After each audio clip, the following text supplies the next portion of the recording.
building at number 2. This is Franklin Square. This is named after Ben Franklin. And in the middle of the square, you're going to see a multi-legged monument. That is the Haitian monument. They're involved in the siege of Savannah, 1779, whereupon they took over 500 casualties. Now the next part of the tour, folks, there's some construction taking place. We're going to go in front of the main door. You'll see it's called Club Scan. The square we're coming into now is Orleans Square. And this is named after the Battle of New Orleans in the 1812 war.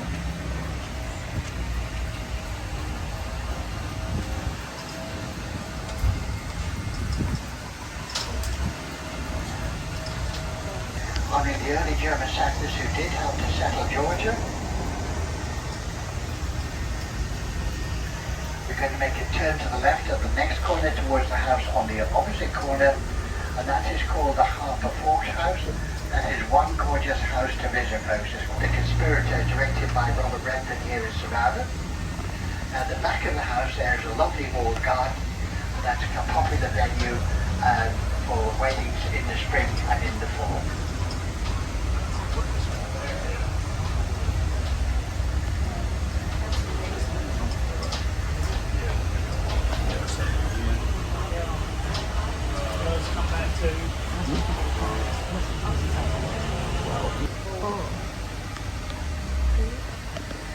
So looking to your left, folks, coming into the middle of the square, there's the monument to James Edward Overthorne, the founder of the colony of Georgia, by the tradition of that time.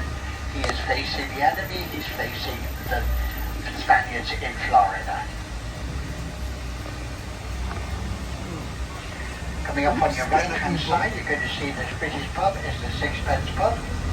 And once again, it might look familiar to you from the opening scene of another movie.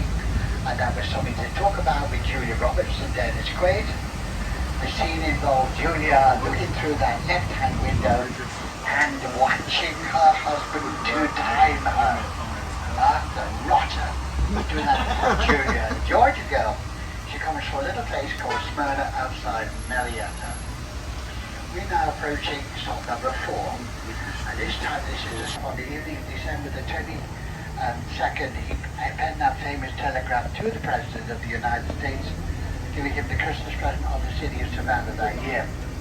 Look to left through the trees, that red brick building is the Armory. That's another lovely restoration job by Scan, and we will shortly turn in front of that.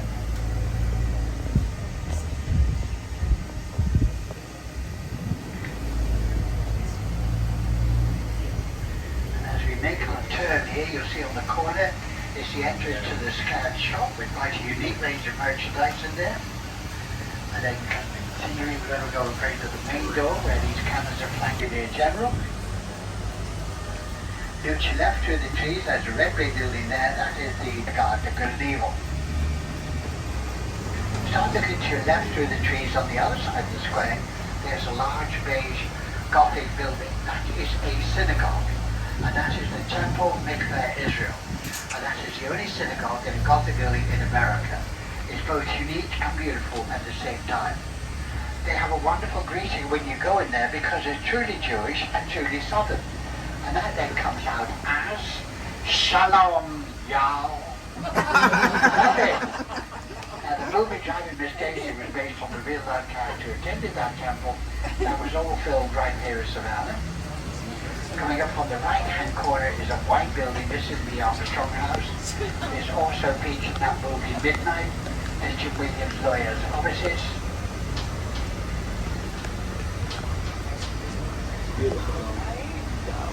We're going to turn to the right here, and as we do so, if you look to your left, what will come into view is going to be the Forsyth Fountain.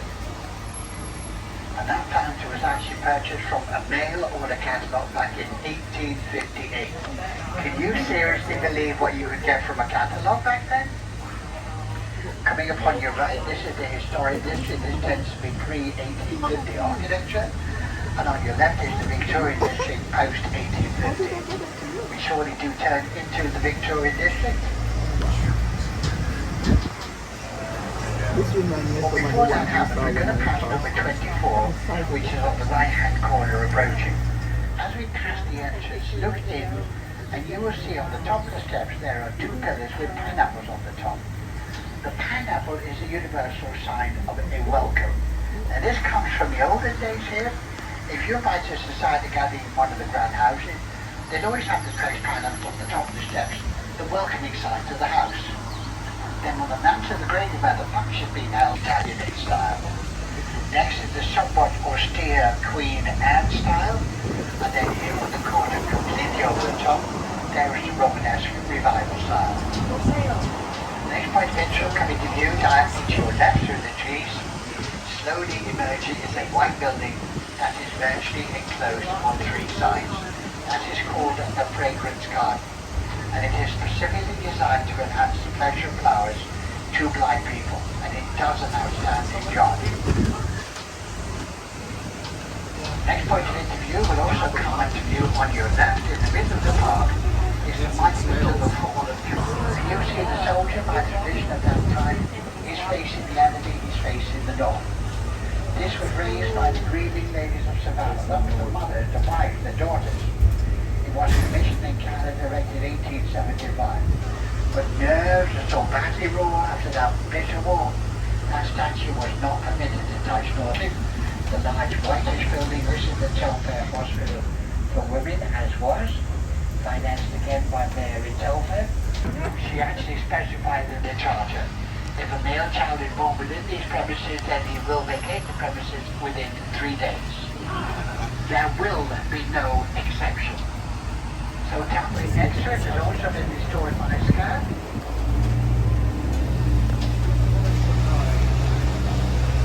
And that white building directly to your right, and that was the Canton Hospital as it was, and that's been restored by scan. Now it's called the Lloyd Foundry, and it's the Administrative Officers and their bishops. Coming up on your right, ladies and gentlemen, I present to you the majestic candle. This guy is nearly 300 years old and golden cross. Absolutely magnificent.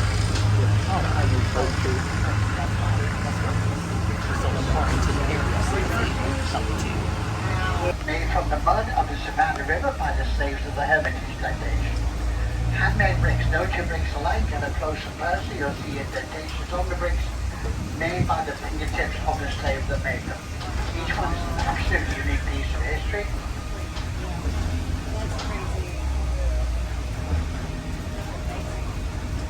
We're now turning towards Lafayette Square, named after the Marquess of Lafayette, high-ranking French officer in the Revolutionary War.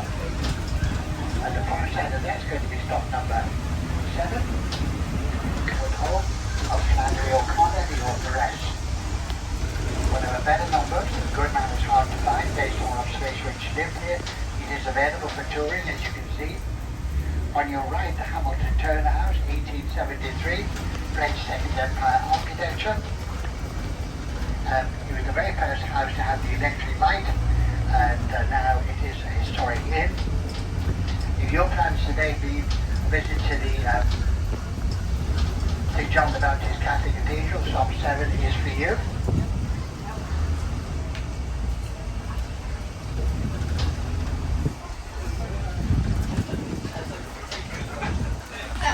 The right-hand door is the entrance, folks. Oh, okay.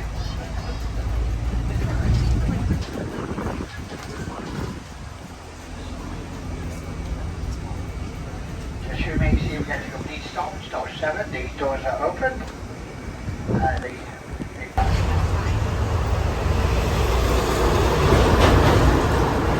Here's provided for you to take your signal down to the river area back up to Main. These make use of the alternatives of inherently dangerous.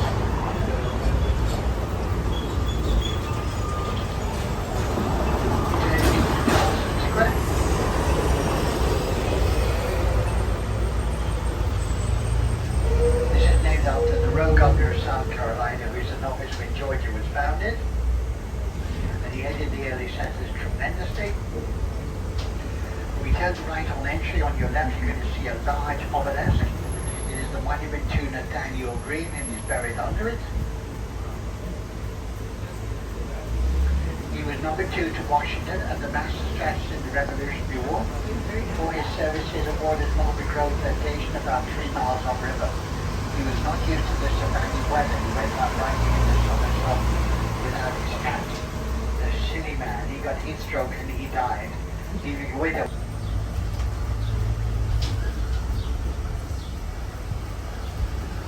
Cast iron. So everything on here that is not red is actually made of cast iron. And look at the bottom half of the steps there, it's a giveaway. Now one time this house was owned by Joe Namath. That was what he called his escape house. He had it for 3.5 years before the publicity house of the day tracked him down. This is Columbia Square, named after the female mythical spirit that looks after the fortunes of the nation. And the first section coming up on your right, that was the exercise yard. On the left-hand corner, you see with the bars on the window, that was the jail, beautifully restored, and that is now their Centre for Oriental Studies. Here you're going to see some headstones read that the occupied grave lived to be over 700 years old, and there are some people in there, according to their headstones, they died before they were born. Welcome to Savannah. Well, you've got to remember, most of those guys were illiterate, but they were not numerically literate, because they knew about money and they knew about numbers, so they concentrated on the numerals. You do the same, folks. That is it. You can do that, you may quickly discern the paint rubbings and scratchings as you change those numbers around. And we're now approaching stop 14, or the Colonial Park Cemetery. 5 oak trees, because they're green all year, but they're not evergreen. They do shed their leaves in the spring once the new growth has come through. So they always appear to be green and alive.